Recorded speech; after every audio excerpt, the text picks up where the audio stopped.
Le Memory Tour est un circuit de mémoire sur les traces de diaspora afrodescendante en France qui aura lieu les 24 et 27 mai 2023. Une initiative ludique et culturelle qui se déroulera autour des stèles mémorielles de l'histoire des Noirs en France. Les visites guidées concernent la statue de Gaston Monnerville et de celle de Solitude à Paris, du général Dumas à Villers-Cotterêts, le buste d'Aimé Césaire à Sarcelles ou la stèle mémorielle de Saint-Denis et d'Andé-Château. Au mois de mai, les journées mémorielles du 10 et du 23 sont des périodes essentielles de transmission de l'histoire des personnalités dont les ascendants étaient esclaves. Ces journées mémorielles visent à honorer la mémoire des personnes qui ont souffert de l'esclavage et à promouvoir la compréhension, la réconciliation et la lutte contre les préjugés.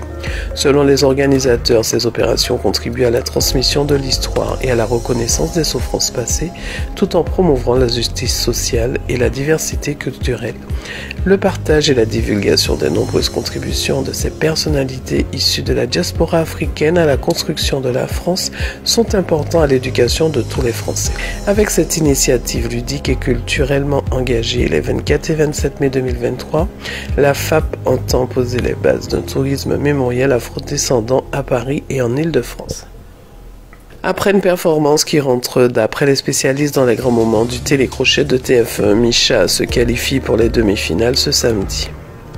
Misha de la team Amel Bent a affronté lors de la 6e Super Cross Battle de The Voice sur TF1 ce samedi soir, Noka de la team Big Flo et Oli.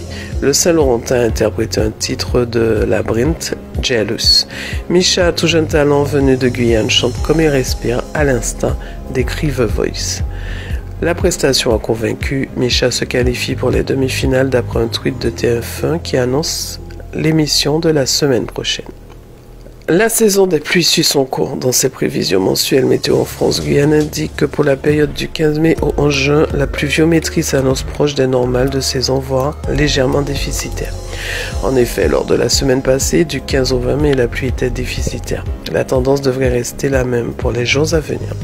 Au contraire, pour les semaines du 29 mai au 11 juin, la pluviométrie pourrait être légèrement excédentaire.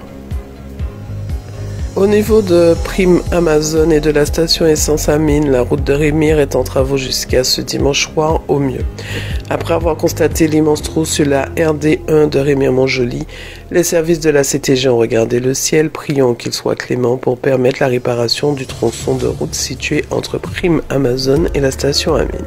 Une coordination des services de la collectivité territoriale et de la mairie de Rémire, puis de la société Eiffage permettent la mise en chantier rapide de cette portion qui s'est effondrée après le défaut d'une buse. Les ouvriers la réparent totalement.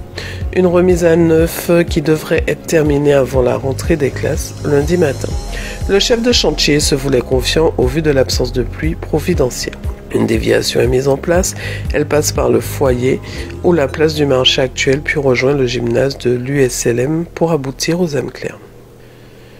C'est une saison riche en réussite et en émotions pour Océane Francillonne. L'escrimeuse guyanaise de 18 ans, membre de l'équipe de France d'épée, a disputé les 13 et 14 mai le championnat de France d'épée à Toulouse dans un tournoi composé des 31 meilleures tireuses de sa catégorie.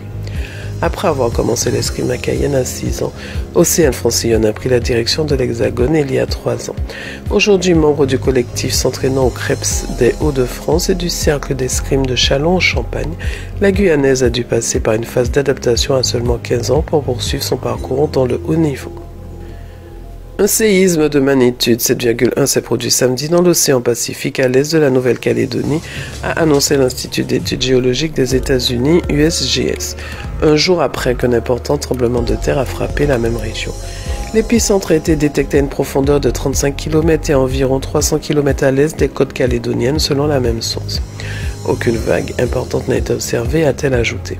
Une réplique de magnitude 6,5 a frappé la même région quelques minutes après la première secousse qui s'est produite à 12h51 locale.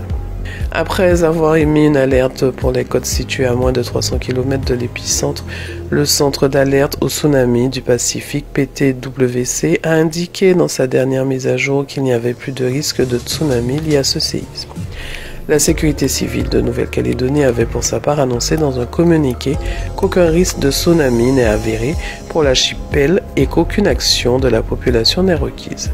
Vendredi, un séisme de magnitude 7,7 dans la même région a poussé les habitants vivant le long des littoraux à se précipiter vers des lieux plus en altitude sur plusieurs îles du Pacifique par peur de vagues géantes.